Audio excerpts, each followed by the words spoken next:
Welcome to Wildcat Weekly. I'm your host, Sean Anderson, for Ponca City Public Schools, and we're going to sit down with Shelley Arrett, Superintendent of Ponca City Public Schools, and discuss something very important, and student attendance is very important. Student attendance is very important, and you know, Sean, with the pandemic, the last 2.25 years when we were in closure, and then 2 years of in and out with quarantines and isolations, the attendance policy just kind of went by the wayside. We were just glad that kids were here, at any given time. Right. But at any given time, only half of our students were here for a couple of years. But now that we're going to the other side of the pandemic, Right. we've got a lot of misconceptions on attendance policies. Oklahoma still has a compulsory education act, which requires that students be in attendance at school 90% of the time. And if you think about our school year, it's 165 days, so they can only miss 16 and a half days. So on that 17th absence, if there are not excused absences, and we get that there may be a long-term illness and we can do an exemption form, but by law we are required to report to the district attorney. So we just want to talk about what absences really are and what are excused and what are unexcused absences.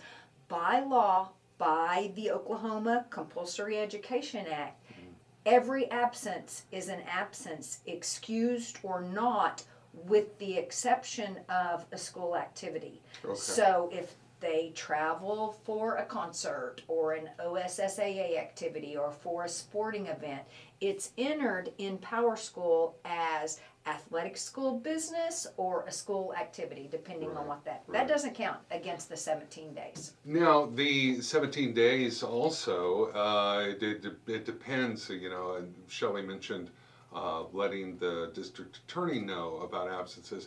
Now, if a student is ill and a student has a doctor's note confirming that, then those absences, those aren't turned over to the district attorney. Absolutely not, but we are required to have that documented. And here's the thing, I get people get stomach bugs overnight and they don't go to the doctor, and we understand that. So the key here is just communication between the school and the families. We understand that. We still believe that students need to be in school as much as possible, but unfortunately we have some students who just don't come to school, and there's not a lot of home expectation for them to get to school. And I'm sure that's changed because of the pandemic. You're right. Yeah. Everybody's like, okay, so we're back to attendance policies. This is an issue across the state.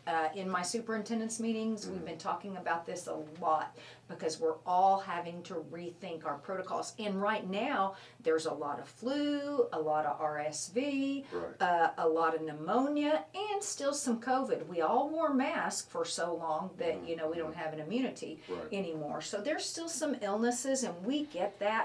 We want our kids at school, but we also want them to stay home if they're not healthy, because we don't want to spread sickness to anybody else, and we want our kids to recover and have the best opportunity to recover and get back to school. So beginning in January, we are going to start a positive attendance campaign through a program called Attendance Works, and we'll just be giving tidbits of information.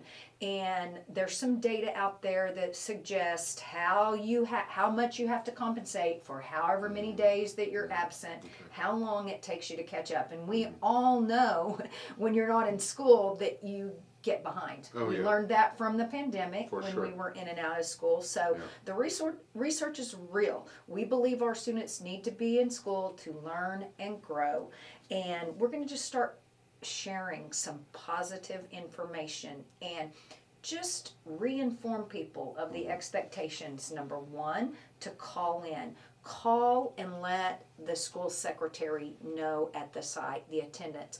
Now that we've been in the digital world for 2.5 years, we've got a lot of students communicating with teachers, and the teachers, they have 7 classes a day. Well, the attendance office doesn't know about the absence. So part of the issue is the communication, and it's great that we can communicate through Right. email in the Right. digital world, but we need parents to call in and let us know if your students aren't going to be at school.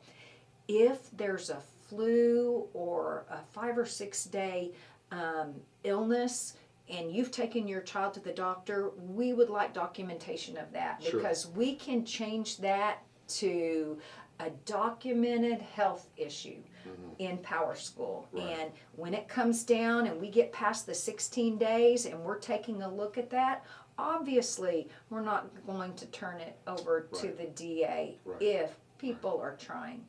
Right. That's just all there is to it. So we're all taking a look at our protocols. We will probably change up our letters, our attendance letters that we send out. We just want to have more of a communication effort, and I think that's where the key is. Yeah. What's got lost here For sure. due to the pandemic. So sure. we're going to be starting a positive attendance campaign. All right. Now, you can find out all of the information about this new positive attendance campaign on the district's Facebook page, also pcps.us. You'll find that information. And we certainly appreciate Shelley Eyre. Thank you for clarifying a lot of that. Yeah. Very good. Communication, that's certainly key. That's what I took from that. And Without a shadow of a doubt, everything we do is about communication and relationships. Yeah. And we just want to have a good relationship with our school families, and we can get through anything as long as we're all on the same page. Yeah, for sure. Work together to find a solution. Yes. That is going to do it for this edition of Wildcat Weekly. We thank Superintendent Shelley Eyre. And until next time, Wildcats, remember, hold that line.